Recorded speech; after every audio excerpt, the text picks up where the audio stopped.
Pada pertengahan 2020, jumlah penduduk Indonesia tercatat sebanyak 270,20 juta jiwa. Angkanya kembali naik menjadi 272,68 juta jiwa pada pertengahan 2021. Kemudian jumlah penduduk Indonesia dilaporkan kembali mengalami peningkatan menjadi 275,70 juta jiwa hingga pertengahan 2022. Jumlah itu naik 1,13% jika dibandingkan periode yang sama tahun lalu.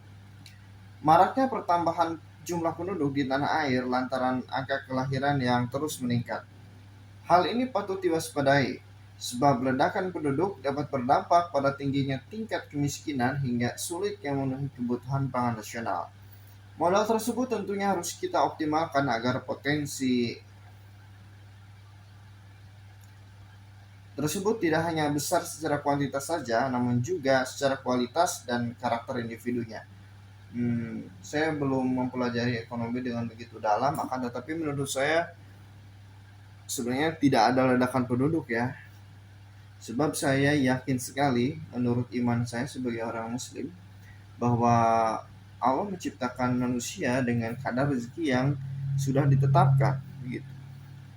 Dan pasti setiap anak yang lahir dunia pasti bisa diberi makan. Dan soal urusan mati itu urusan lain. Tetapi memang dalam realitas ekonomi, hal yang perlu kita perhatikan adalah menciptakan syariat atau jalannya begitu. Syariat atau jalannya.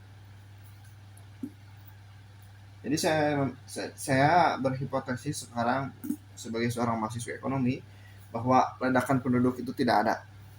Tetapi secara yang saya pelajari sekarang ledakan penduduk itu ada. Tetapi secara hipotesis saya sebagai mahasiswa ekonomi yang kemudian saya ingin menjadi ilmuwan ekonomi, saya berhipotesis ledakan penduduk tidak ada. Sekali lagi saya berhipotesis bahwa ledakan penduduk itu tidak ada. Ledakan penduduk itu tidak ada. Saya berhipotesis demikian. Semoga video ini mengingatkan saya ketika nanti saya sudah menjadi seorang ilmuwan ekonomi. Semoga ada yang mengingatkan saya tentang bahwa ledakan penduduk itu tidak ada. Menurut hipotesis saya sekarang di 2025, semoga kelak misalnya di 2035, 2045 saya diingatkan. Terima kasih.